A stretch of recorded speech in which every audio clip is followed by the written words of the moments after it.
Ga! Oh. Ako'y hilong-hilo na sa paghahanap ng yung lupang hinuhulugan ni Inay sa Loyola. Oh. Diyos ko, tapos na palang hulugan. Hanap ako ng hanap. Butit nakita ko na certificate of ownership. Tapos na niya hulugan yung lupa ng Loyola. Ang sabi naman ni tatay, tatamnan niya muna ng saging.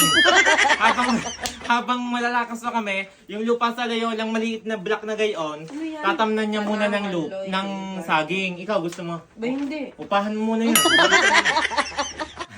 For the first time nagkameron ng ownership ng lupa, Loyola pa. Pwede naman din sa mga subdivision. Mayaman. May kalbati, bebe. Sorry guys.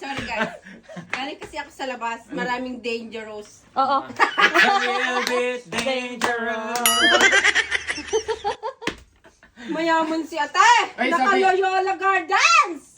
Sabi ni tatay, tatamnan daw niya muna ng saging, guys, habang malalakas Ba pa hindi kami. ako bibili ng saging sa inyo. Hoy, Galing ang sa- taba ng saging na yan. Patas ng bangka. Isang buwan. So, ayan, guys. Tataba na agad. Guys, ano nyo nga kung tama, pag nakalagay is certificate of ownership, kay inay na yon, bayad na. Wala nang naniningil sa kanya ina, Loyola.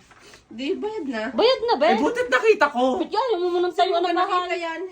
Girl, hindi kaliit. Pataas. Uy, ikaw lang. Third floor. Dito na, punta dito. Bayad na po siya. Ito po, award po niya.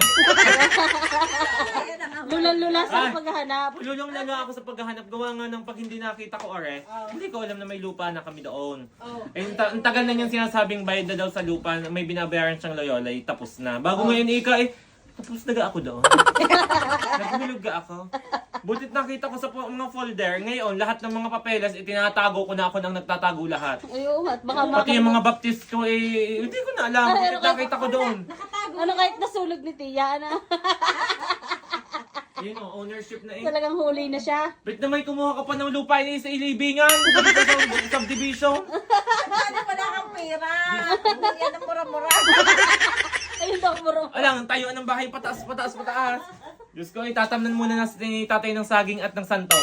Pambinta. Eh, sino kayo bibili Ibigay mo, daw? uupa ka ga? At binabasa mo ng binabasa, uupahan mo muna. Iniintindi ko. Buwi- Iniintindi ko. May kalpa talaga. Buwisan mo na lang muna, kung gusto mo. Doon mo ilagay ang mga manok. Doon ka nga magalaga ng manok. Di araw-araw. Di kat bayad na naman. Doon ka munang mangupahan ng manukan. Ikaw sa iyo na may-ari ng loyo. Yan, bayad na kami sa lupa. Yan. Uy, bago to, hindi pa kayo. Hindi na kalagay yung certificate of ownership. Inyo na nga yan, Yun bakla. nga yan, Tayuan bakla. mo ng bahay. Punyeta. Oh, may perma, may witness. May witness. Oh, sinong witness na yan? May Kilala mo? attorney, yung perma. Oh, amin na to. Magtayo ka na din ng bahay. Mano, So ayan guys, uuwi na ako at ako'y maghahanap pa ng iba pang papeles ni Inay. Hindi ko makita kung saan mga pinaglalagay. Bye!